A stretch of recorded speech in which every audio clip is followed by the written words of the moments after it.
Bom dia e bem-vindos à teleconferência da Simpar para a discussão dos resultados referentes ao primeiro trimestre de 2023. Estão presentes hoje conosco os senhores Fernando Simões, diretor-presidente, e Denis Ferrez, diretor vice-presidente executivo de Finanças Corporativo e diretor de Relações com Investidores. Neste momento, todos os participantes estão conectados apenas como ouvintes, e mais tarde iniciaremos a sessão de perguntas e respostas quando mais instruções serão fornecidas. Caso algum dos senhores necessite de alguma assistência durante a conferência, queiram, por favor, solicitar a ajuda de um operador, digitando *0. Informamos também que essa teleconferência está sendo gravada e traduzida simultaneamente. Antes de prosseguir, gostaríamos de esclarecer que eventuais declarações que possam ser feitas durante essa teleconferência, relativas às perspectivas de negócios da companhia, projeções e metas operacionais e financeiras, constituem-se em crenças e premissas da diretoria da Simpar, bem como em informações atualmente disponíveis para a companhia. Considerações futuras não são garantias de desempenho. Envolvem riscos, incertezas e premissas, pois se referem a eventos futuros e, portanto, dependem de circunstâncias que podem ou não ocorrer. As condições econômicas gerais, condições da indústria e outros fatores operacionais podem afetar os resultados futuros da empresa e podem conduzir a resultados que diferem materialmente daqueles expressos em tais considerações futuras. Gostaria agora de passar a palavra ao senhor Fernando Simões, que iniciará a apresentação. Por favor, senhor Fernando, pode prosseguir. Bom dia a todos. Estamos dando início à divulgação dos resultados do primeiro trimestre de 2023 da Simpar.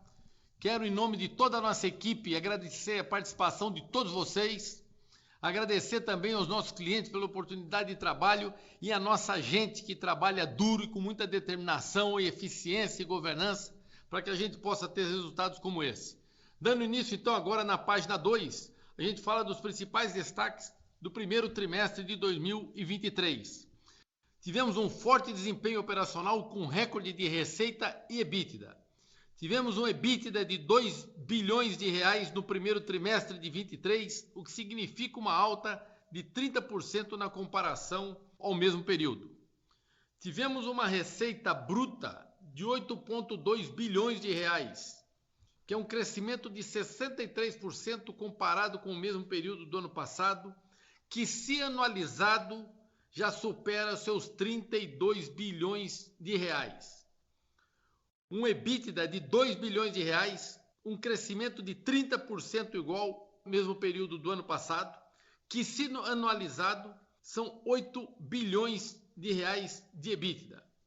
Um lucro líquido de 77 milhões de reais, com uma redução de 77%. Uma alavancagem dívida EBITDA de 3,7 vezes, com um capex líquido de 290 milhões de reais no primeiro trimestre.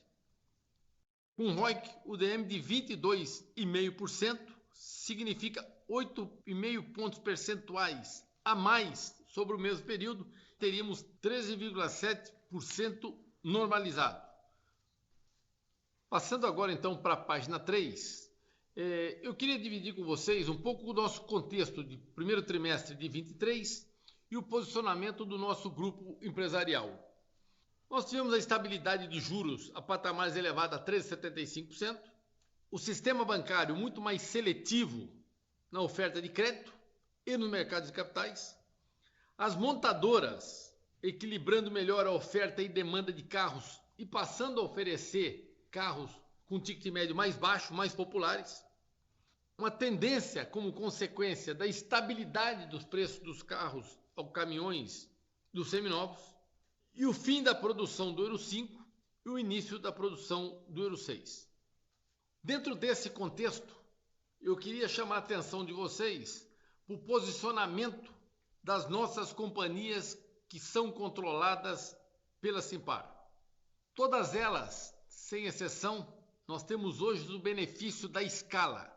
Nós estamos preparados para começar a usufruir da sua escala, da sinergia, das aquisições que foram feitas e dos investimentos robustos dos últimos anos. Todas as empresas, se você vê a Movida, está construída todas as suas lojas que precisavam ser construídas de seminovos, do RAC, do varejo. A Vamos com a sua rede de concessionária do agronegócio. Quer dizer, temos as bases e os fundamentos, todo ele construído e já executado o CAPEX, que deveriam ter sido executado, preparado para usufruir esse novo ciclo nosso de desenvolvimento.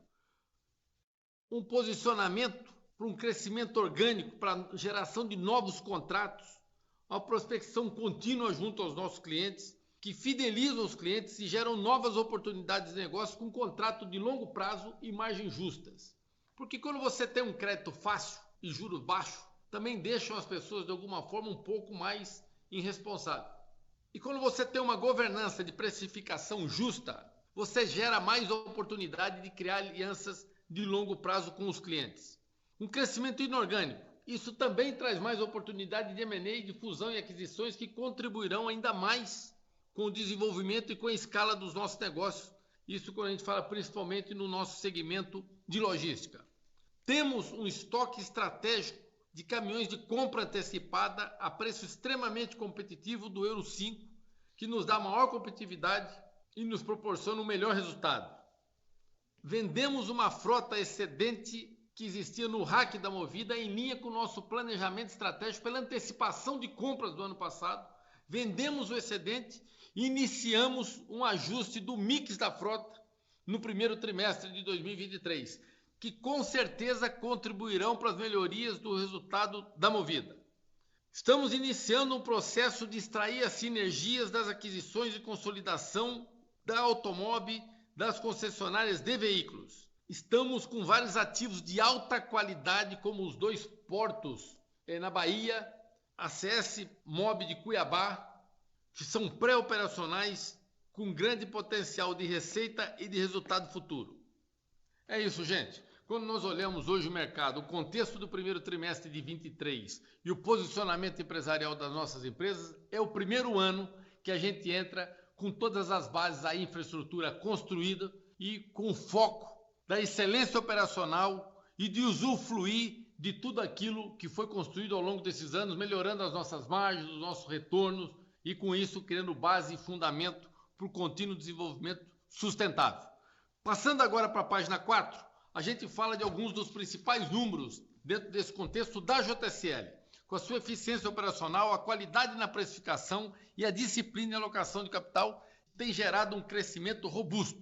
Crescimento esse que convido vocês a fazer uma reflexão sobre a JSL. Quando foi feito o IPO da JSL em 2020, era uma companhia com uma receita de 3 bilhões e 200.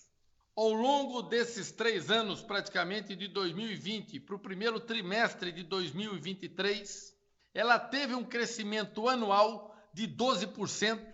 Se você pegar as empresas adquiridas, cresceram mais de 20% ano sobre ano. E nós tivemos um CAGR médio de 23% de 2020 ao primeiro trimestre de 2023, praticamente dobrando a companhia se comparada a 2020 e se comparada à JSL de 2020, triplicamos a receita desta companhia em 3 anos. Então aqui ainda na página 4, quando você vê a transformação de alguns dos seus principais números, você tem uma comparação IPO em 2020 e o atual, os números da companhia.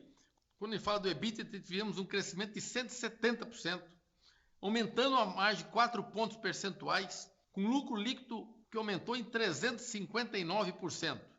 Esses são alguns dos nossos principais números. Mas chama a atenção de vocês, ainda para a página 4, para o lado esquerdo, quando a gente fala da aquisição da IC Transporte. Uma companhia com uma excelência operacional, com posicionamento único no transporte de gás e químico e na área do agronegócio. Se levarmos em consideração o crescimento e as sinergias que temos tirado das empresas adquiridas sem criar nenhuma expectativa, mas vem acontecendo de uma forma recorrente a transformação do nosso múltiplo que a gente paga numa companhia. Muitas vezes você paga 5 vezes EBITDA e com o crescimento e com as sinergias, com a melhoria do seu resultado, isso acaba se convertendo em menos de 4 vezes o múltiplo do que nós adquirimos. E esse é um segmento e uma companhia que tem muita oportunidade de crescimento. E antes de passar para a próxima página, gostaria de compartilhar com vocês que a JSL e as suas adquiridas têm um posicionamento único, seja pela sua diversificação de negócio, dos segmentos que atua, pela sua capacidade e escala de fazer capex e o reconhecimento da entrega aos seus clientes que contratam o seu serviço. Passando agora para a página 5, a gente fala aqui de alguns dos principais números da Movida. A Movida vem, nos últimos trimestres, executando o seu planejamento estratégico, dos quais, lembrando que nós fizemos compra antecipada ao longo do ano passado, fazia parte da estratégia nossa, atendemos nossos clientes, compramos o mix de frota que tinha disponível, operamos a companhia e dentro desse planejamento estratégico nós vendemos as frotas excedentes, que foram 13 mil veículos. Estamos iniciando a adequação do mix, vendendo carro mais caro e comprando mais barato, que isso vai fazer com que menos capex a empresa mantenha o seu crescimento da receita, do EBITDA e melhore as suas margens. Conforme vocês podem ver, tivemos no primeiro trimestre de 23 um aumento na receita comparado com o quarto tri de 22 e comparado com o primeiro trimestre de 22, um aumento de 38%, mesmo com uma frota menor no primeiro trimestre de 23. Isso é em linha com o nosso planejamento estratégico, que além da redução dos 13 mil carros, iniciou a adequação do mix, que trará ainda melhor retorno e eficiência para a companhia. Falando em eficiência, aumentamos em 5,3 pontos percentuais a nossa taxa de ocupação. E dentro do nosso DNA de sentir a perspectiva antecipadamente do cliente e propor serviço que adeque à sua necessidade, lançamos a Mover, uma empresa especializada a oferecer locação de veículos para profissionais do volante, seja para cargo, para distribuição urbana ou para os veículos de aplicativo no transporte de passageiro. Quando falamos da Movida, gente, além desses principais indicadores, ela é uma companhia que está com as suas lojas extremamente bem posicionada, tanto do RAC quanto dos seminovos, com a sua infraestrutura. Acho que é o primeiro ano que entramos com foco, com missão da eficiência operacional, de melhorar suas taxas de ocupação, o seu retorno, sem ter que estar preocupado com a transformação da construção de loja e execução operacional e selecionar gente e etc. É isso, uma companhia preparada para usufruir de tudo que foi construído ao longo dos últimos anos.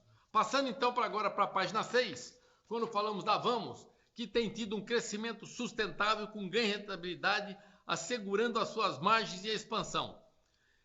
Vocês têm aqui então na página 6, que mostra a transformação do negócio de concessionária da Vamos, uma companhia que sai de 700 milhões de reais em 2020 para mais de 3 bi e 700 milhões de reais de receita de concessionária, uma transformação no segmento de locação. Se você vê o primeiro trimestre de 23, nos últimos 12 meses, teve 2 bi e 400 de receita, só em locação de caminhões, máquinas e equipamentos, que significa um crescimento de 43% sobre 2020.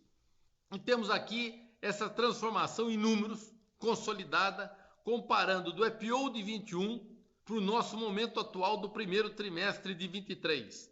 E é uma companhia que o mercado todo ainda é muito incipiente e está só começando, e ela tem um posicionamento único pelo seu ecossistema. Passando então para a página 7, como vocês sabem, temos um propósito, mas temos executado isso com muita disciplina, uma consolidação no segmento de concessionárias de automóveis de veículos leves. Nós temos consolidado através de fusão ou aquisição, onde os acionistas serão sócios da Automob, feito estrategicamente em regiões diferentes, como por exemplo no Maranhão, com grande potencial de crescimento, adquirido empresas com marcas prêmios, mas todas elas de grande qualidade, com posicionamento, que nos tragam uma diversificação de marcas e também de regiões. Hoje já somos o grupo com maior diversificação de marcas, são 26 marcas, Estamos em 17 municípios, com 84 lojas. Saímos de uma receita de 1,1 bi para 5,5 bi, que significa um crescimento de 400%, isso construído nos últimos 2 anos. As grandes oportunidades de sinergia serão começadas a usufruir ao longo dos próximos trimestres, com muita responsabilidade, adequando e ajustando, buscando toda a sinergia da parte de back-office que é possível, de F&I, melhores vendas de seminovos. Com isso, vocês vão poder observar a extração de todas essas sinergias. Passando então agora para a página 8, quando nós falamos da CS Infra, que tem um portfólio de concessões diversificados, mas de extrema resiliência e de longo prazo. Vocês têm aqui a Ciclus, o maior centro de tratamento de resíduo do Brasil e um dos maiores centros de tratamento de resíduos sólidos do mundo. Recebe mais de 290 mil toneladas de resíduos por mês. Temos uma geração de gás e de energia nesse centro de tratamento oriundo dos resíduos. Temos 2 portos que ganhamos em concessões no estado da Bahia, portos esses na Lagoa de Todos os Santos, ainda praticamente pré-operacional, que estão em construção da sua modernização, que estarão na sua plenitude no ano de 2026. Tivemos a inauguração da primeira praça de pedágio em linha com seu planejamento da CS Rodovias, que é no Piauí. Temos o BRT de Sorocaba e a CS Mob. Conforme podemos ver, os principais projetos ainda em desenvolvimento e em construção que gerarão receita de longo prazo e de extrema resiliência e oportunidade de geração de negócios complementares para as empresas já existentes, como no caso dos 2 portos, que com certeza gerarão oportunidade de logística para a JSL. Passando então agora para a página 9, temos a CS Brasil, que é uma companhia que também tem tido crescimento, lembrando que ficou nela praticamente locação de automóveis, alguns caminhões, para o setor público, empresas de capital misto, mas todos eles com motorista e com operação, o que tem sido menor a oportunidade de crescimento. Passando para a página 10, a gente fala aqui do banco. O BBC é um banco múltiplo, temos cada vez mais novos produtos, lembrando que ele é feito exatamente para operação dentro do nosso ecossistema, financiando parte dos nossos automóveis seminovos, parte dos nossos caminhões que nós vendemos usados para pequenos e médios empresários que trabalham de subcontratado, mas é um banco que tem o seu crescimento nos últimos trimestres e ano após ano, conforme pode ser observado na página 10. Lembrando que ele já tem uma carteira de crédito de 510 milhões de reais, sendo praticamente mais de 90% caminhões e automóveis que são dentro do nosso ecossistema, com a gestão, com uma governança totalmente independente, como as outras nossas companhias também. E tem aqui uma grande oportunidade de crescimento e geração de valor, tanto para os acionistas do BBC, quanto também de oportunidade dentro do nosso ecossistema. Passando então aqui para a nossa página 11, quando nós falamos dos nossos principais destaques financeiros consolidados, quero então passar a palavra para o Denis, nosso vice-presidente financeiro da Simpar. Por favor, Denis. Obrigado, Fernando. Bom dia a todos. Então, dando sequência aqui, conforme o Fernando mencionou, nos destaques financeiros em base consolidados, os nossos indicadores receita líquida, EBITDA e lucro operacional evoluíram positivamente, onde a receita líquida atingiu no trimestre 7,4 bilhões de reais, um incremento de 64%. Olhando nos últimos 12 meses, ela totaliza 27 bilhões de reais e representa um incremento de 12% quando comparado com o ano de 22 fechado. Já o EBITDA no trimestre totalizou cerca de 2 bilhões de reais, com margem de 34% e um incremento de 30% versus o primeiro trimestre do ano passado. Em base acumulada dos últimos 12 meses, esse EBITDA então totalizou 7,5 bilhões de reais, um incremento de 6% em relação ao fechamento do ano de 2000. Já o lucro operacional totalizou 1,3 bilhão, um incremento de 16% na comparação trimestral, e na base acumulada totalizou 5,3 bilhões de reais, um incremento de 4% quando comparado com o ano fechado de 2022. Já o lucro líquido, que totalizou no trimestre 77 milhões de reais, apresentou uma redução de 77%, puxada pelo aumento das despesas financeiras. O mesmo efeito acontece em base acumulada, onde, medida ao final do primeiro trimestre, totalizou, nos últimos 12 meses, 690 milhões de reais, uma redução de 27% quando comparado ao lucro líquido do ano fechado de 2022. Passando então para o próximo slide número 12, temos aqui em base consolidada a posição financeira do grupo ao final do trimestre.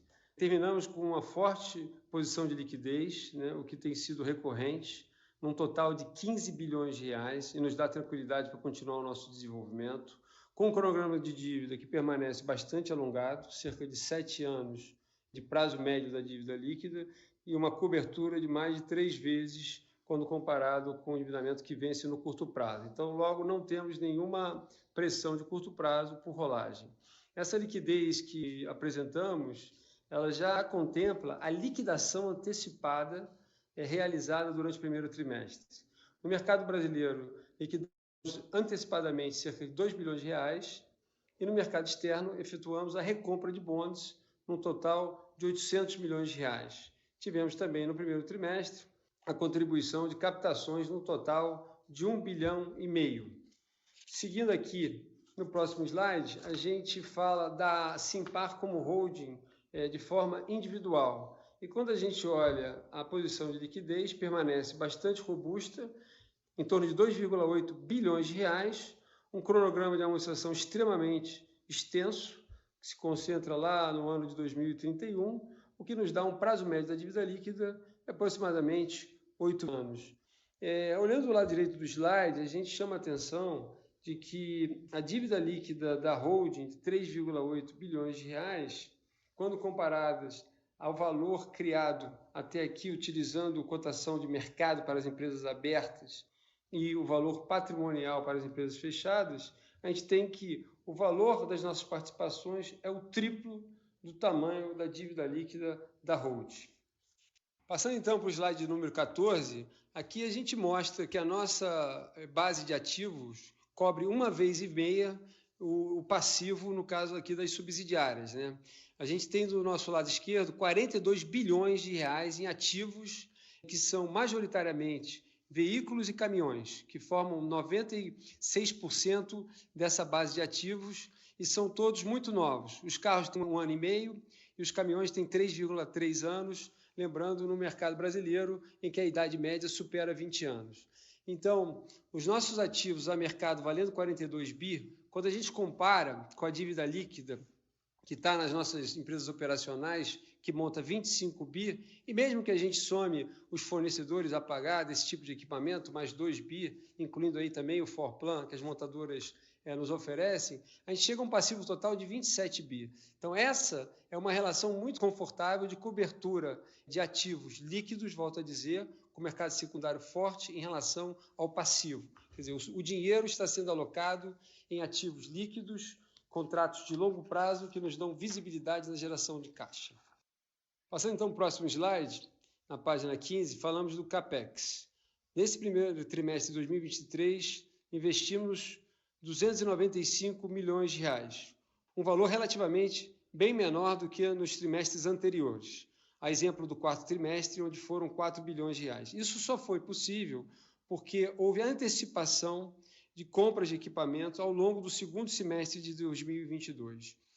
As companhias têm comportamentos distintos, e dinâmicas distintas. A exemplo da Vamos, que fez um estoque estratégico que permite a ela fazer a implantação nos próximos meses, e exemplo da Movida, que vendeu no primeiro trimestre o excedente de veículos em razão de já ter antecipado as compras no final. E sempre que a gente menciona o CAPEX, é importante frisar que no ano de 2022, tendo investido 13 bilhões e meio ao longo do ano, eles não contribuíram integralmente para o ano de 22, mas certamente contribuirão para 2023, o que implica dizer que a gente espera, sim, a evolução da nossa receita ao longo do ano, com benefício integral desses investimentos já realizados. Passando para o slide seguinte, né, slide número 16, a gente mostra, em linha com o período que foi apresentado no slide do CAPEX, que começa no primeiro trimestre de 21, e a gente apresenta todos os trimestres até chegar nesse atual, é que a gente tem uma evolução, sim, consistente da nossa geração de caixa, medido pelo EBITDA de serviço. Ou seja, esse EBITDA praticamente triplicou no intervalo de 2 anos. De novo, resultado do usufruto dos investimentos feitos nos períodos anteriores. Passando para o próximo slide, slide número 17, falamos da alavancagem. Terminamos o primeiro trimestre de 2023 com uma alavancagem de 3,7 vezes. Aqui talvez o principal ponto a ser mencionado é o seguinte: quando excluímos o capital alocado que mencionamos em compras antecipadas nos slides do CAPEX e já desembolsados, né, importante frisar, já desembolsados, esse ajuste faz com que o número 3,7 seja normalizado em 3,4 vezes, o que é inferior ao fechamento do ano de 22 e em linha com o ano de 2021. E no meu último slide aqui, antes de voltar a palavra para o Fernando, a gente apresenta aos senhores aqui o nosso retorno sobre capital investido. Apresentamos um retorno sobre capital investido de 22,5%, mas quando fazemos uma normalização em função da linha de imposto de renda, a gente tem um retorno sobre capital da ordem de 14%. Ou seja, continuamos focados na melhoria dos nossos retornos e na sustentabilidade dos nossos negócios. Com isso, gostaria de voltar a palavra para o Fernando. Fernando, por favor. Obrigado, Denis. Gente, nós estamos preparados para assegurar o nosso planejamento estratégico que vai possibilitar um novo ciclo de desenvolvimento com geração de valor. O que significa isso? Nós vamos agora capturar as sinergias decorrentes de todas as antecipações de investimentos que foram feitos no segundo semestre do ano passado, mas também de toda a infraestrutura e CAPEX que nós construímos em todas as nossas companhias nos últimos anos. As aquisições estratégicas e seletivas de alta qualidade que nós fizemos, temos grande oportunidade de tirar mais sinergia entre elas.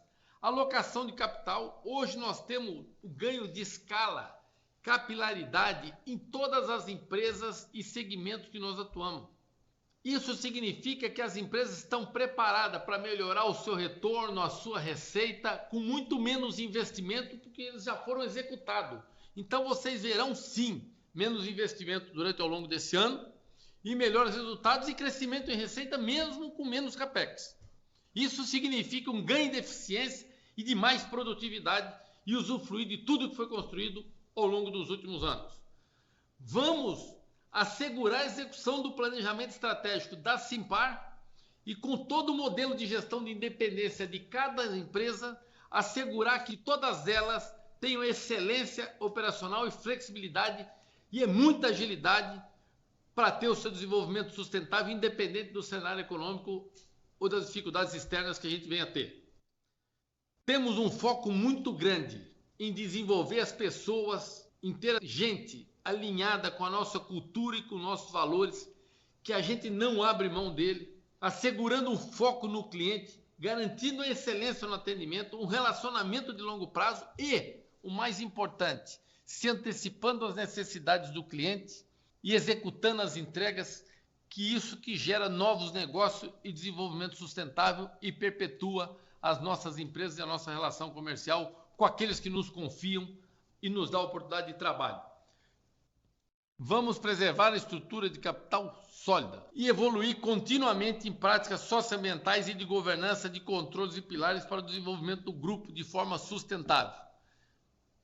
Quero mais uma vez, em nome de toda a nossa equipe, agradecer a participação de todos vocês e agora abrir para perguntas e respostas para que a gente possa esclarecer qualquer dúvida que tenha ficado. Mais uma vez, muito obrigado pela atenção e pela participação de todos vocês.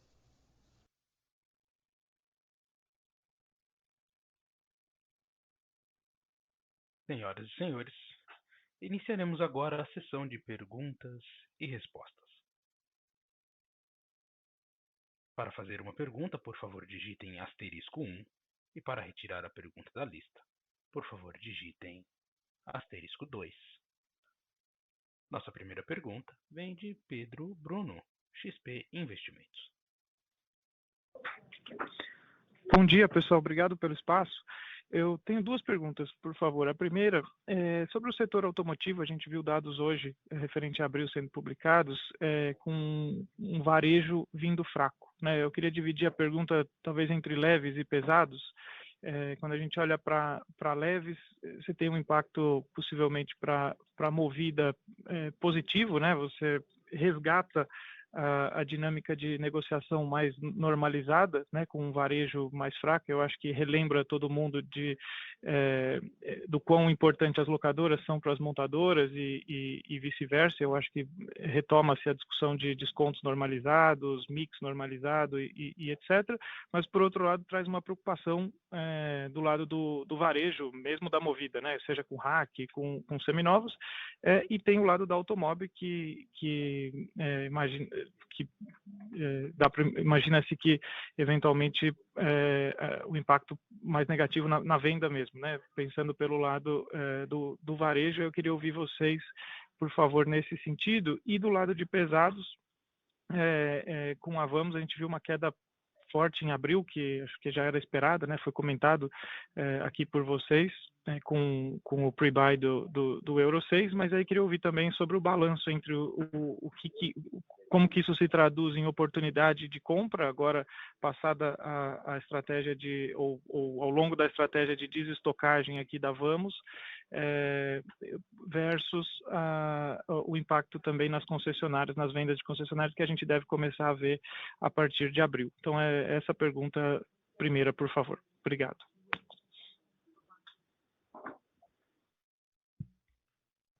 Bom dia a todos.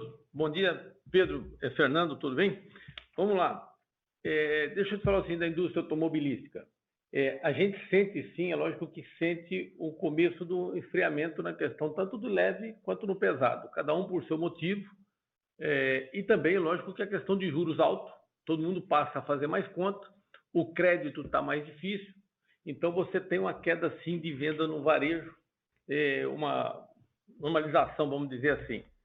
O que é importante a gente comentar, né, Pedro? Você tem com uma queda, você tem uma estabilização do preço novo, tal, e você surge realmente a oportunidade de você ter uma negociação do valor do novo, né? Isso é um ponto que ele acontece.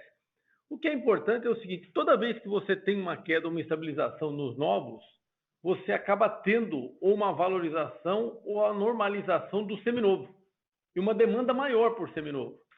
Porque o cara muitas vezes não deixa de comprar. E ele faz a conta: puto, o novo subiu tanto, tá tanto, então eu vou no usado. Então você tem isso acontecendo. Então o que eu posso te dizer é o seguinte: a proporcionalidade de queda ou de acontecer qualquer coisa no seminovo, ela é muito menor do que no novo, tá certo? E surge uma oportunidade, sim, de negociação, mas você sempre tem essa oportunidade dependendo do momento. O que acontece? Isso é uma posição extremamente favorável para a Movida, porque como a frota dela é uma frota nova, tem 10 meses, ela tem o pulmão de fazer essa gestão, de trocar, de renovar ou não, e pelo contrário, de poder até postergar um pouco essa troca. Então é uma posição extremamente favorável. Quando você fala do caminhão pesado, você teve a movimentação, a finalização do Euro 5 para o Euro 6. Mais uma vez, com a taxa de juros do jeito que acontece, com tudo que está acontecendo, você tem sim o caminhão novo. São raros as vendas, caiu bastante. A própria montadora, todo mundo entrou com estoque muito grande de Euro 5. A rede de concessionário de todas as marcas entrou com estoque grande de Euro 5. Esse estoque está sendo consumido. Por sua vez, as próprias montadoras estão fazendo a gestão também do seu estoque, porque o Euro 6 você tem toda a prova, teste, etc, para se vender. Então está tendo uma normalização no mercado, sim, e com menos demanda após você acabando o estoque de Euro 5. E as fábricas também estão revendo os seus preços de Euro 6 e fazendo alguns ajustes para vir mais para uma realidade, embora ainda muito mais caro que o Euro 5, mas acredito que muito menos do que há 4 ou 5 meses atrás. É menos caro, vamos dizer, do que há 4, 5 meses atrás. Então é isso que está acontecendo e é isso que a gente está vendo aí um pouco para frente.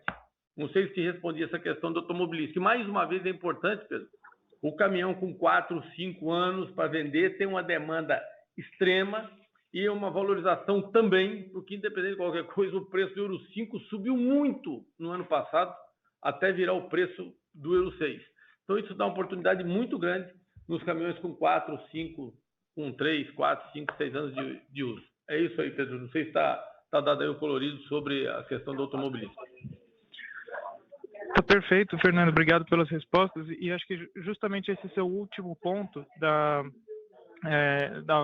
força do mercado de 4, 5 anos no caminhão pesado me leva justamente para a segunda pergunta que eu faria, que era com relação à venda que foi feita, acho que foi no início de abril, que vocês divulgaram um fato relevante, da Vamos vendendo caminhão para JSL, Marvel e CS Infra, né, se eu não estou enganado. E eu queria ouvir um pouco do lado de vocês, acho que já surgiu essa discussão, a gente tem ouvido bastante questionamento de investidor com relação a essa transação, e eu acho que não necessariamente pelo fato dela ser uma transação entre partes relacionadas, mas justamente nesse seu ponto de que a Vamos ainda tem uma operação de seminovos que ela é pequena vis-à-vis o tamanho atual da empresa, né? Naturalmente, pelo crescimento forte e recente da empresa, os seminovos vai no tempo do ciclo acompanhar o tamanho e muito do que a gente discute é que justamente esse caminhão de 5, 6 anos ou de fim do ciclo da locação da Vamos é um caminhão premium, vamos dizer assim, no mercado, porque hoje a frota média de que se vende no Brasil é muito mais alta do que essa. Então, o que nos surpreende um pouco dessa venda, mais do que necessariamente ela ser ou não entre parte relacionada, é o fato dela ser feita no atacado, né? Sendo para a JSL ou para a empresa do grupo ou não. Então é isso que eu queria ouvir um pouco, Fernando, se você puder comentar, por favor, sobre o racional dessa transação por esses 2 anos, seja pelo lado da parte relacionada, seja pelo lado de vender ou não no atacado um caminhão da Vamos no momento atual que ela se encontra do crescimento dela. Obrigado. Perfeito, Pedro. Vamos lá. Obrigado aí pela sua pergunta, pela oportunidade, de esclarecer e espero ter a oportunidade de esclarecer que você entenda e que todo mundo que está nos ouvindo aí entenda. Primeiro é o seguinte, eu gostaria de salientar o histórico do nosso grupo empresarial quando se fala de parte relacionada. Não vou tomar muito tempo, mas é importante lembrar. De parte relacionada ou de venda de empresa, de alguma coisa que tenha maior proporções, tivemos 4 vezes em 12 anos de capital de empresa listada, se você considerar desde a listagem da JSL, e as 4 vezes nós, como acionista controlador, delegamos aos outros acionistas, foi passado pelo conselho, teve estudo de banco que assessorou, os conselheiros independentes recomendaram, e nós, como acionista controlador, anunciamos o seguinte, olha, o que os demais acionistas decidirem, nós vamos acompanhar. Nós fizemos isso 30 dias antes. Então, isso mostra a nossa modelo e a nossa governança e a nossa ética quando se diz de parte relacionada. Eu gostaria só de salientar este ponto. Esse caso que você está comentando agora, entrando por isso dentro da Vamos, não é diferente da nossa governança, a nossa ética e todos os nossos cuidados. Então, isso primeiro é o seguinte, isso muitas vezes é analisado por alguns diretores da empresa, que quando decidem que vão fazer uma negociação desse tipo, é lógico que vai o CEO e o CFO de cada companhia, os quais analisa, briga aqui para nós, briga entre eles, sempre um acha que vai estar vendendo barato, outro está comprando caro. Mais uma vez é importante, por isso que a Vamos não aluga para a JSL. A JSL podia ser uma empresa asset light, ela não é, porque primeiro que ela tem o poder de compra pelos nossos prospectos, você vai ver, a JSL, qualquer empresa pode comprar no mesmo preço e condição da montadora de que a outra empresa compra. Então, ela tem esse acesso.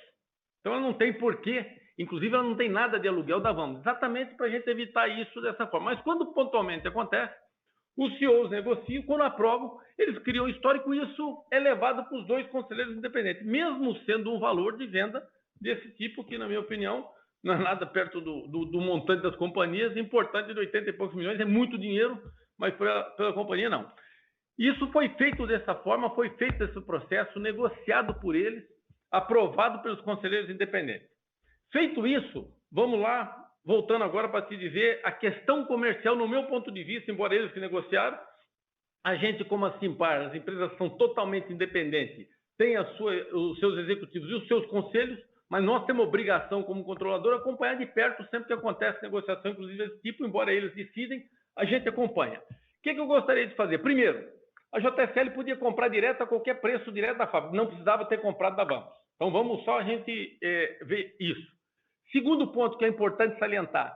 Quando a JSL compra de uma fábrica, pela lei Ferrari no Brasil, em qualquer situação, você tem que passar por uma concessionária.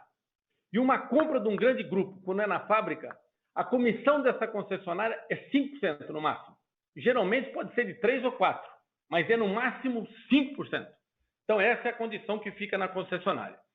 A JSL tem se movimentado e, por sinal, tem feito um resultado maravilhoso. Teve uma demanda de uma compra de X número de caminhões, que dão mais ou menos aí uns 166 caminhões, alguma coisa desse tipo, tá certo? E ia comprar no mercado, vai comprar, compra na montadora, não compra, consultou a Vamos tem no... Eles negociaram e a Vamos vendeu. O que eu gostaria de te salientar, Pedro, que é um negócio importante. Desses 166 caminhões, mais ou menos 32 caminhões, 30 caminhões, tinha por volta de 1 ano de uso, 1 ano e pouco, com baixíssimas quilometragens. Os outros 130, mais ou menos, eram caminhões 0 quilômetro, com algum tempo de estoque, mais de 6 meses de estoque, mas 0 quilômetro emplacado e parado. Esses caminhões, eles se denominam, e por lei, ele é considerado caminhão usado. E ele realmente é usado porque já está emplacado. Não existe uma revenda de automóvel nem de caminhão que não seja considerado usado. Por isso, a Vamos, e de uma forma certa, comunicou caminhões usados. Mas esses caminhões eram novos, tá certo, emplacado, com perto de 6 meses, alguma coisa desse tipo de estoque. Que, por sinal, em linha mais ou menos com o prazo de pagamento da Vamos. Então, praticamente, ela não teve custo de carrego. Feito isso, eles negociaram e foi feita a venda, conforme vocês sabem, foi anunciado. A margem dessa venda da Vamos foi por volta de 12%. Desses caminhões que tem esses 31 anos de uso. O que é esses caminhões de 1 ano de uso? A Vamos aluga, esporadicamente, é menos de 3% do volume dela. Ela aluga por 1 ano, por 10 meses, se alguém quer alugar, vai fazer uma safra, vai fazer um negócio. Então, esses 30 e pouco era isso. Os outros eram 0, conforme eu te falei. E a Vamos decidiu esta venda baseado na margem de 12% e baseado que isso representa menos de 3% do estoque dela. Menos de 3% do estoque dela. O estoque dela ainda tem para os próximos 6 meses desses modelos de caminhões que ela vendeu para outra empresa do grupo. Então, isso é que deve ter levado e levou a decisão do CEO e da equipe ter vendido isso. E deixa eu te falar o seguinte, pontualmente é raro, mas ele também faz essas vendas na região que eles têm a concessionária. Muito raro, mas faz. Então, é isso que aconteceu e foi esse o motivo da venda. O que eu entendo? A Vamos começou a ver que o preço do Euro 6 vai ser muito mais alto que o Euro 5. Mas talvez não 60% que sinalizaram ou 50% que sinalizaram. Talvez pare em 40%. E ela viu isso como uma oportunidade de ganhar 12% e não só 5%. E a JSL comprou a preço de mercado. É isso que eu posso te dizer. É dessa maneira que a gente faz e essa maneira que a gente sempre faz com a maior governança e com a maior ética. Agora, deixa eu te fazer um outro comentário. Os caminhões da Vamos, com 5 anos de uso, 4 anos de uso, 5, 6 anos de uso, têm dado mais de 30% realmente sobre o valor dos livros. Então, isso mostra a capacidade de venda de caminhão usado dela. E volto a repetir, no Brasil, ninguém tem o volume que vai ter daqui a 3 ou 4 anos com caminhões de 5 anos, e você tem a frota mais velha do Brasil. Mais velha, uma das mais velhas do mundo, são a idade média de 20 anos. Então, o caminhão usado de 5 anos da Vamos é igual pão quente, mas jamais foi esse caminhão que a JSL comprou, porque a JSL não vai trabalhar com caminhão usado, com todo respeito, não existe isso. Ela comprou, foi o caminhão na condição que eu te falei. Então é isso, Pedro, obrigado, e a gente tem muita felicidade e as empresas terem total independência entre elas e quando faz negócio, faz desde que seja bom para 2 e que seja de maneira clara e fácil de explicar. Eu acho que o mal entendido que ficou é quando a gente diz o caminhão usado, porque não era usado, ele é um caminhão praticamente novo, mas a denominação que se fala é usado. Então, obrigado aí pela oportunidade. Se tiver alguma dúvida, se você quiser que esclareça mais, estou aqui à disposição. Muito obrigado. Obrigado você, Fernando, pela resposta super completa. Vou dar espaço para mais perguntas aqui. Obrigado pelas 2 respostas.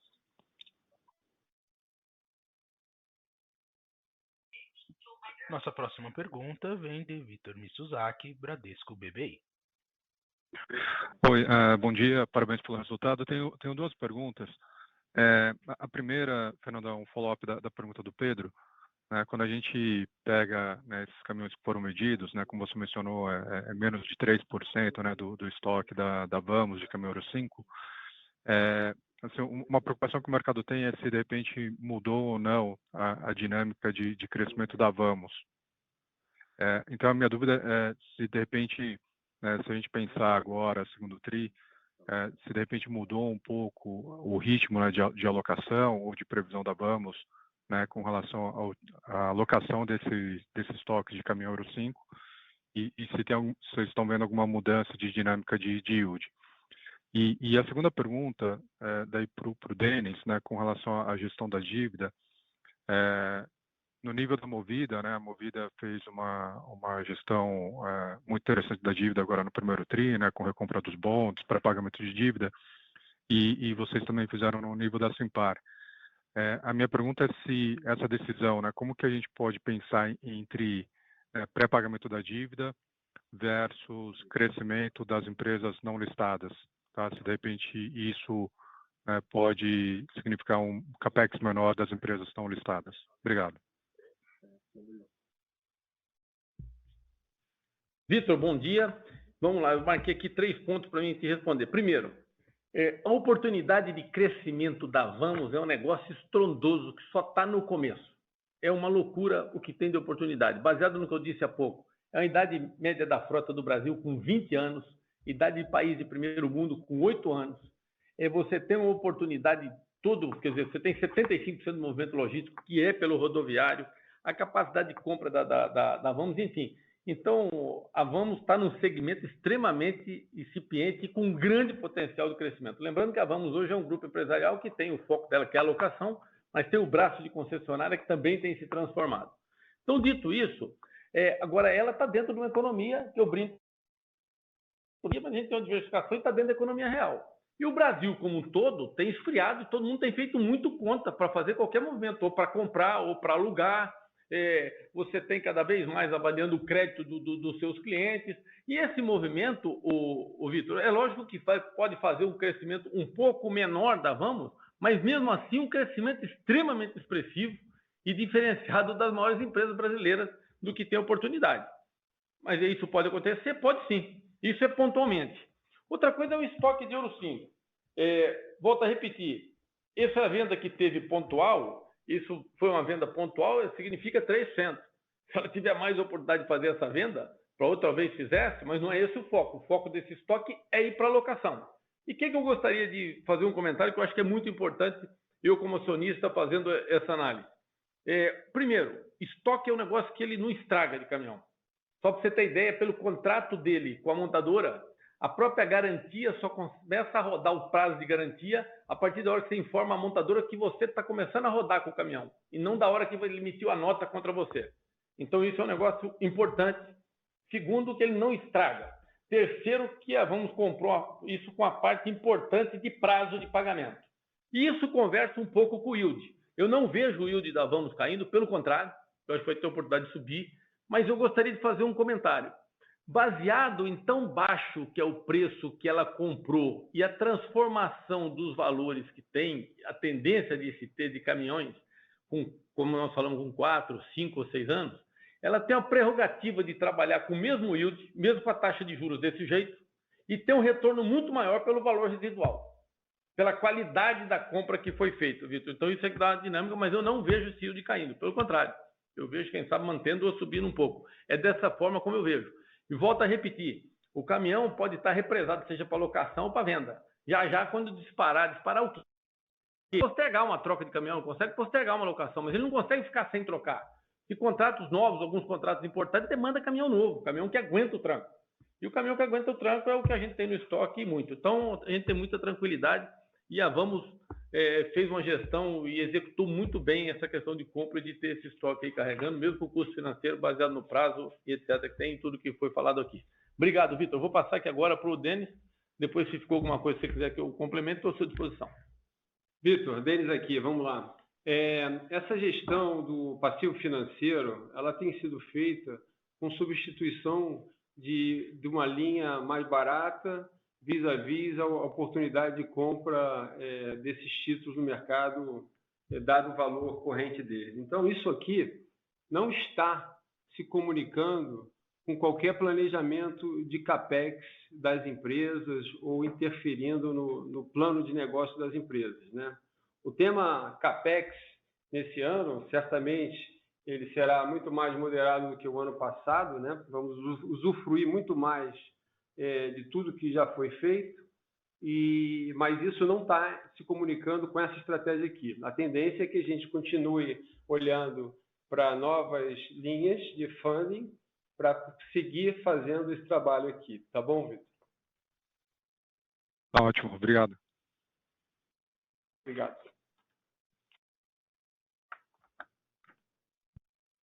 Nossa próxima pergunta vem de Gabriel Rezende, Itaú BBA. Oi, Fernando, Denis, bom dia. Queria voltar nesse tópico sobre o mercado de caminhões, uma questão bem rápida. Queria entender como que vocês têm observado a dinâmica de preço do Euro 6. Entender se esse momento, talvez mais desafiador, ligeiramente mais desafiador do que as montadoras imaginavam, pode gerar alguma deflação ali na tabela do Euro 6 versus o que a gente imaginava que seria ali no comecinho do ano, né? Até a Vamos trouxe para o mercado um ganho que o setor teve da subvenção do SMS, né? Talvez em algum momento isso pudesse ser repassado para o preço no setor e talvez gerar uma deflação. Enfim, queria ouvir o insight de vocês em relação a isso. E uma pergunta mais direcionada para o longo prazo, estratégia organizacional do grupo. Queria ouvir de você, Fernando, como que você enxerga a estratégia de concessionária dentro de Vamos. A gente observou alguns movimentos nas últimas semanas aí de aquisições, mas queria entender qual que é o longo prazo, na sua visão, para isso dentro da Vamos, né? A gente tem hoje uma estrutura no grupo em que a Movida é focada em locação e venda de seminovos e a estratégia de concessionárias de veículos leves está apartada da Movida. Queria entender se, de repente, você enxerga que isso poderia fazer sentido em algum momento, no médio e longo prazo, para Vamos também. Obrigado.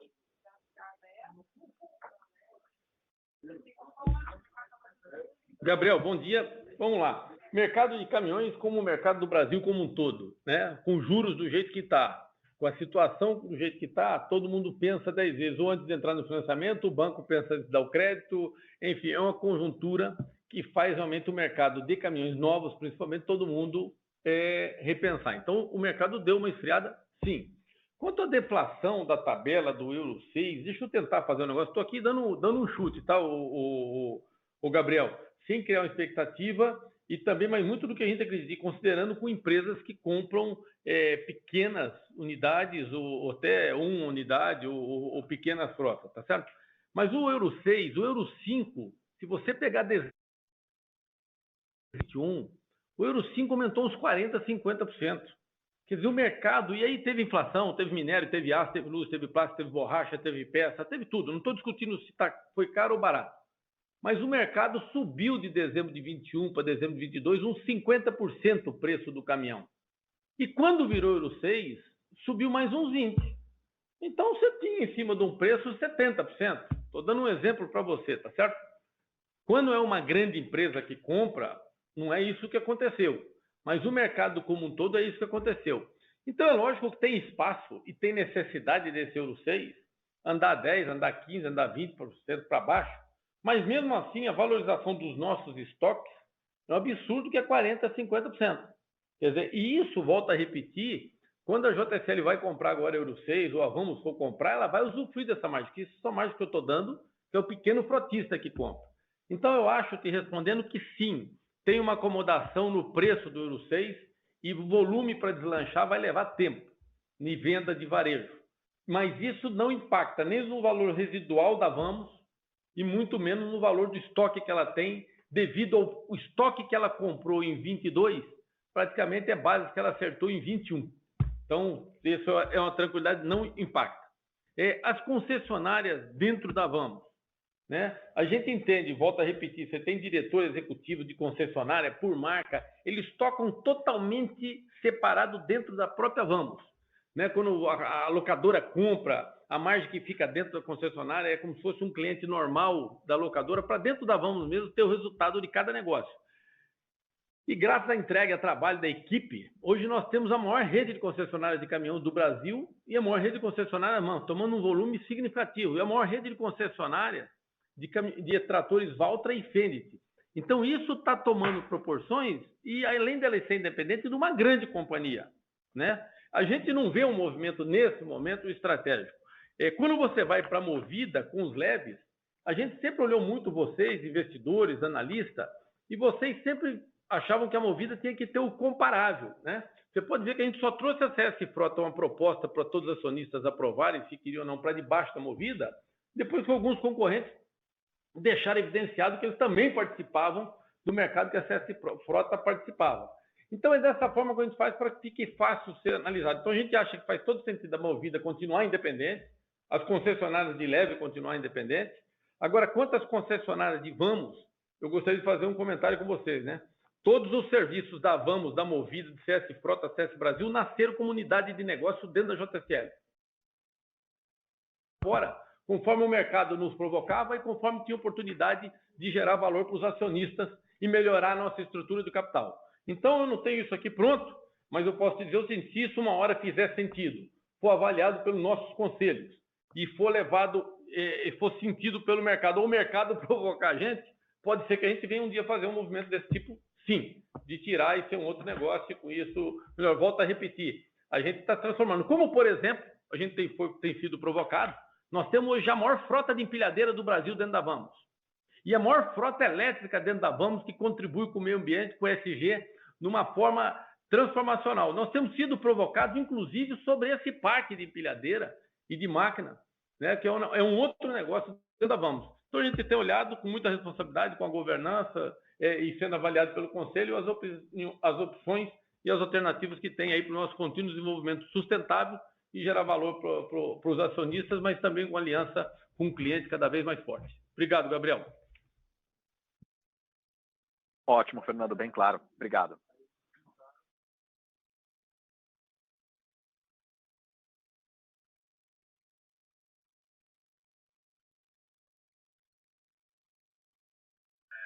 Nossa próxima pergunta vem de Júlia Orsi, Banco JP Morgan.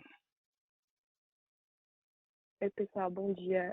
Obrigada pelo call. A gente tem duas perguntas do nosso lado, né? A primeira, pensando em alavancagem, dado que fechou o TRI em 3,7, perto do Covenant, a 4 vezes, como que essa alavancagem deve evoluir ao longo do ano?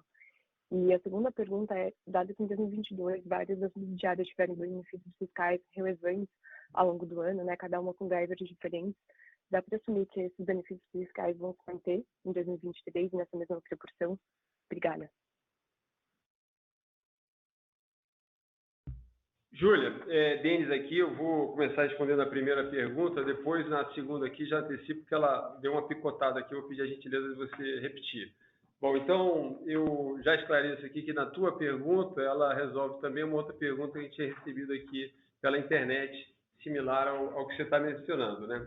Então terminamos o primeiro trimestre com alavancagem de 3,7 vezes, né? Nós temos duas referências, né, de covenants. Uma que vale apenas para os bonds, né, que é o que você se referiu aí.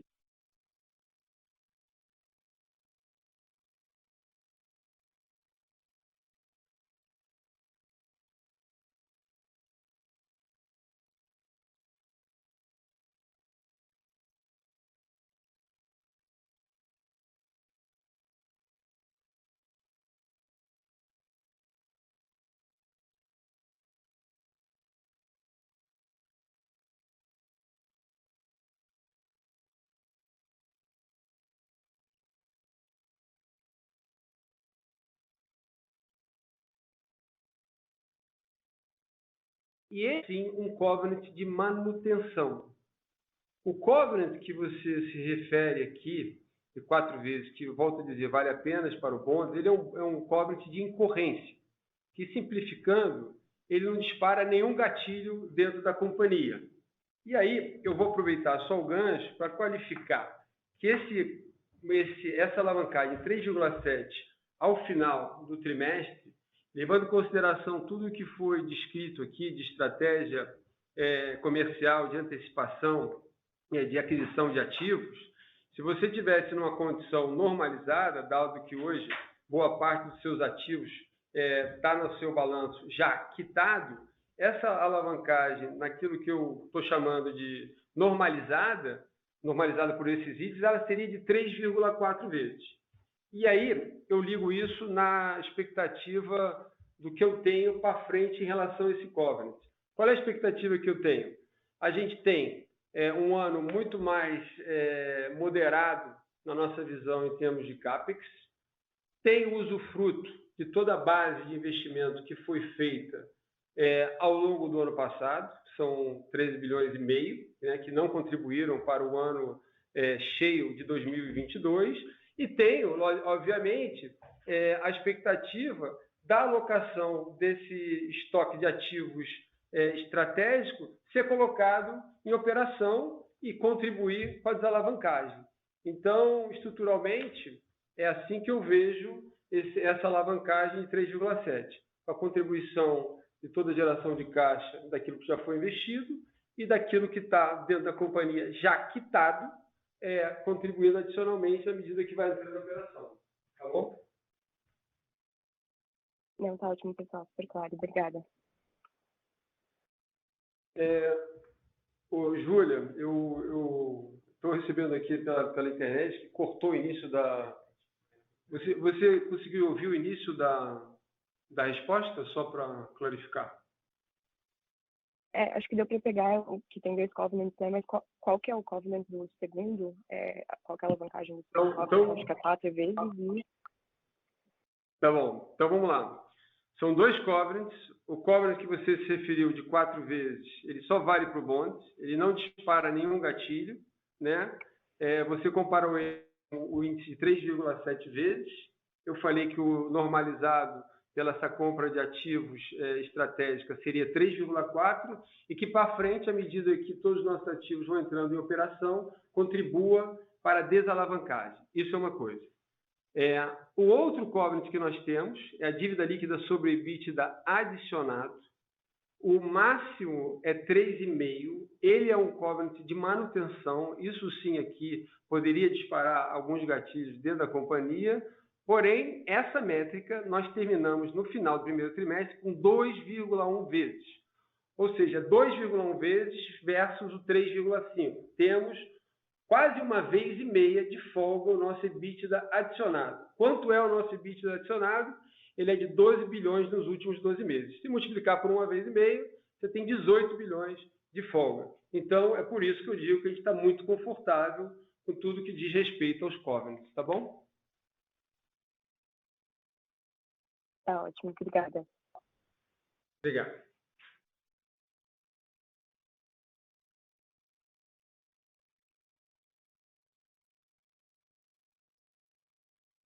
Nossa próxima pergunta vem de José Eduardo Daronco, da Suno Research. Bom dia, pessoal. Paulo, Fernando, Denis, parabéns pelos resultados. Eu tenho uma dúvida sobre a Automob. Eu queria entender um pouquinho, a gente viu que, e eu acho que já comentaram um pouco sobre, os bancos estão diminuindo o apetite de crédito, isso impacta a venda de seminovos, mas eu queria entender como que isso impacta a Automob, até por ela ter um ticket médio de carros maior, se o impacto ele é menor do que a gente tem observado na Movida e também na Vamos. Obrigado.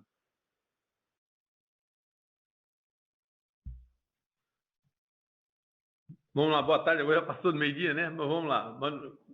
Boa tarde, vamos lá. Te respondendo sobre o automóvel.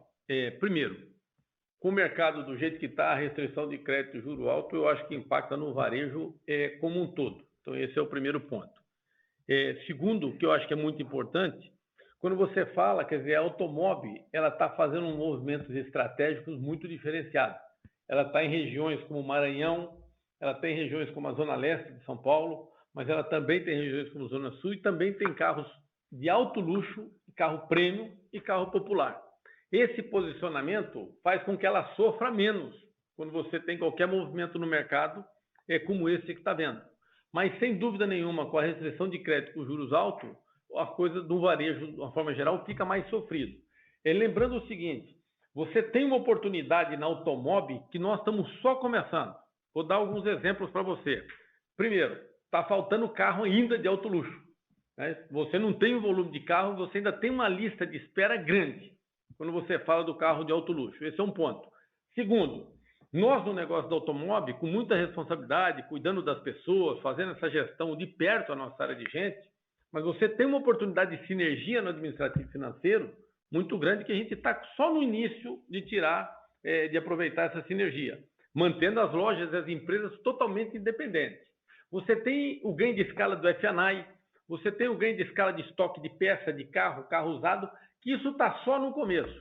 Então, a gente espera, sim, um mercado mais difícil na Automob, em compensação, outros ganhos de escala que a gente vai, nos próximos trimestres, poder estar demonstrando isso para o mercado, que é mais venda de carro usado por ponto, porque nós não temos um negócio de concessionária de carro zero. Nós queremos, na Automob, criar pontos de varejo focal para atender o cliente na mobilidade urbana através do veículo, seja de alto luxo ou seja de carro popular. Isso significa ter oficinas que trabalham à noite, isso significa ter troca com o carro, significa ser ativo no carro, significa você disponibilizar um carro como um aluguel para o cliente quando ele deixa um carro em manutenção. É um outro contato de ponto, e isso tudo vai ser ao longo dos próximos trimestres desenvolvido e dado esse ganho de sinergia que com certeza vai compensar o mercado mais difícil de 23. Perfeito, muito obrigado.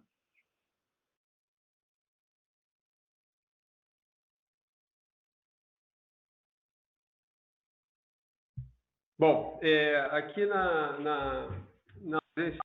término, na conclusão das perguntas ao vivo, a gente tem algumas perguntas aqui pela internet, né? Então, vou começar a responder aqui. O Vitório faz um questionamento específico em relação a como, em função da recompra dos bônus, como nós estamos cancelando os swaps vinculados a esses bônus, né? Conforme as recompras vão acontecendo. Vitório, até aqui, essa parcela recomprada, ela tinha a proteção dela feita por aplicações em dólar, e não através do swap para moeda real, como é o caso aqui que você está perguntando. Então, isso aqui ainda não acontece, mas lembrando que a gente tem, sim, a necessidade, por orientação do Conselho, sempre de manter o equilíbrio e a exposição na moeda local. Tá? E aí a gente neutralizou essa parte com aplicações em dólar. Muito bem. A segunda pergunta que eu vou ler vem do André Moraes, e ele pergunta assim: a Simpar pretende diminuir o ritmo de CAPEX visando reequilibrar a estrutura de capital?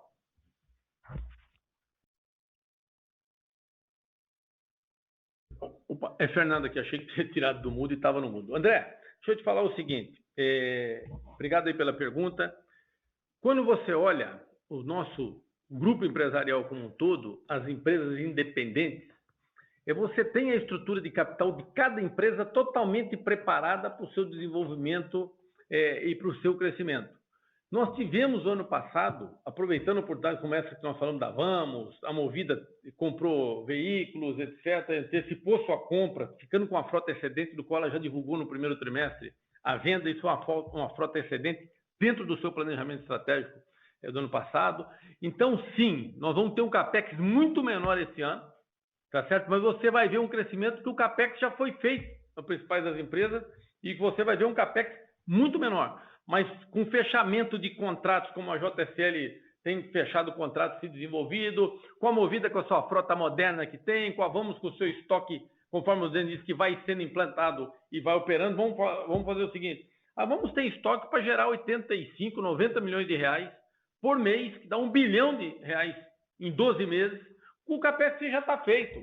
Então, tudo isso faz com que a gente não tenha necessidade de jamais ter nenhum CAPEX nem parecido com o que foi do ano passado. Então, você vai ver um crescimento da companhia, se Deus quiser, com um CAPEX muito menor. É isso que a gente vê para frente. Obrigado aí. Obrigado, Fernando. Então, vou continuar aqui. Deixa eu só pegar as últimas perguntas. Aqui tem uma pergunta do Jefferson Trindade, que é a seguinte: é esperado alguma parceria de negócios com empresas que atuam com hidrovias? Eu acho que tem muita empresa que, infelizmente, acaba não fazendo a conta, muitas vezes, e trabalhando com preço que não cobre seus custos, quando a gente fala muitas vezes, isso acontece na logística. O crédito fácil e juros baixos, muitas vezes, traz isso de uma maneira com menos disciplina. Então, a gente vê esse momento, sim, que várias trades, vários pessoal que trabalha no agronegócio, talvez tenham a vontade ou desejo, e talvez a JSL tenha oportunidade, sem criar expectativa, estou dizendo talvez, que a conversa que toda hora vira e mexe acontece, de fazer alguma aliança do qual a JSL venha a participar de algum volume desse do agronegócio nesse corredor do Centro-Oeste. Aí pode ser com hidrovias ou sem hidrovias, quer dizer, eu digo para você operar mais ativamente no agronegócio quando a gente fala do produto final de soja, milho, etc. Nós já vamos participar disso de uma maneira muito forte, através de fertilizantes e outras operações, através da IFE, que é a empresa que foi adquirida. Isso não quer dizer que seja casada a operação com hidrovias, e sim com um cliente do agronegócio. Ok? Obrigado, Fernando. Então, vou seguir para a próxima pergunta. Não sei se estou lendo correto aqui, do Marco. Ele pergunta o seguinte, da Larraine Vial. Os caminhões vendidos pela Vamos para a JCL foram comprados inicialmente para locação ou para a venda das concessionárias?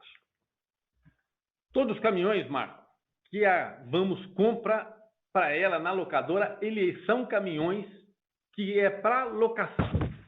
Esse é o objetivo. Por isso que ela tem no estoque para ter pronta entrega, o grande diferencial, compra a preço diferente. Então, ela tem no seu estoque com esse objetivo. Pontualmente, no passado, é raro, é esporádico, já aconteceu sim dela fazer algumas vendas, inclusive para clientes da concessionária, desde que esteja na região dela que eu digo onde ela tem concessionária. Mas isso é raro, é sempre para locação. Agora, ela tem que estar atenta à oportunidade de otimização do seu recurso, principalmente nesse momento. Você vê o Euro 6 que pode estar sinalizando alguma queda e você tem uma oportunidade de custo de carregar menos de estoque um pouco. Então, isso é a gestão que faz parte dela e de todas as empresas nossas, do seu dia a dia, otimizando o seu recurso e girando o seu ativo da melhor maneira que dê resultado para a companhia. Obrigado.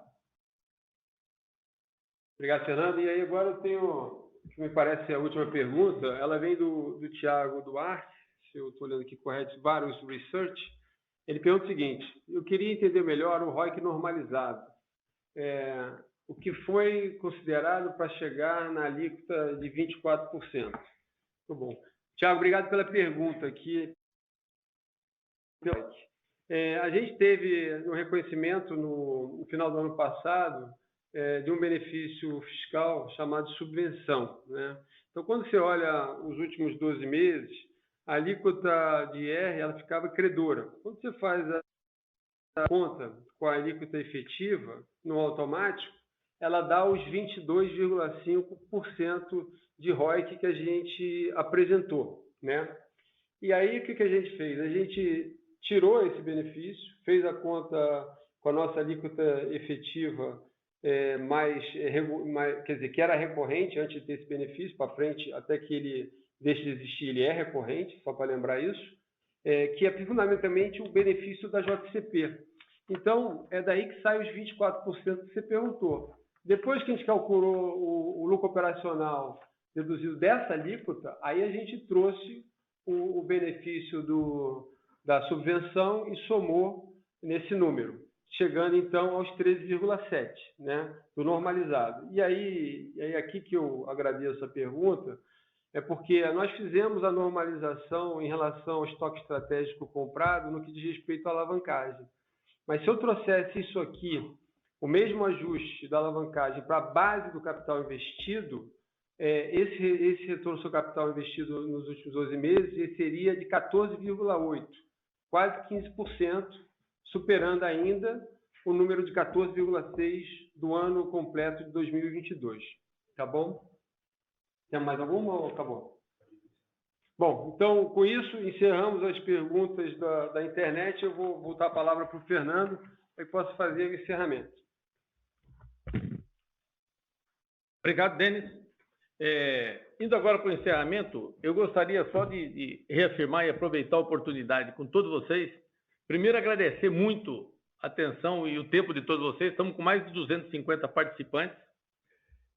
Nós entramos no 2023 de uma forma muito diferenciada. eu gostaria de, mais uma vez, reafirmar a vocês, eu passei sobre esse tema rápido, todas as empresas nossas, sem exceção, estão com a sua estrutura de capital adequada para o seu desenvolvimento com crescimento, com frota modernizada e um posicionamento diferenciado. Os covenants que o Denis comentou, ele é da Simpar, que tem uma dívida que foi a que contribuiu com a geração de todo o valor do desenvolvimento das suas empresas. E hoje, quando a gente olha o posicionamento da Simpar, ela tem uma grande flexibilidade, de uma maneira muito humilde, estou dizendo para vocês.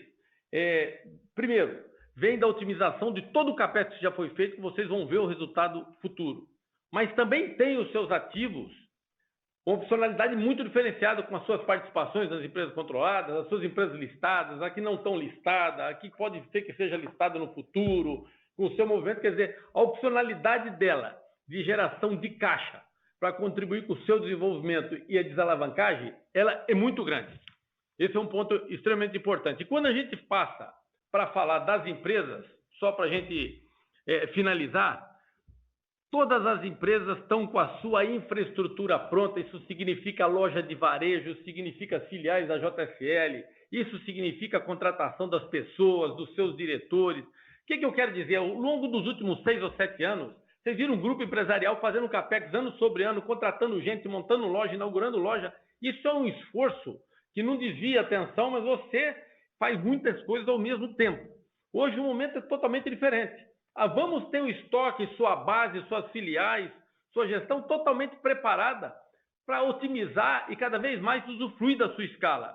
A Movida é a empresa que tem a frota mais nova do Brasil, antecipou as suas compras. Hoje, vocês viram um movimento onde ela vendeu o excedente que ela tinha na frota porque não tinha comprado.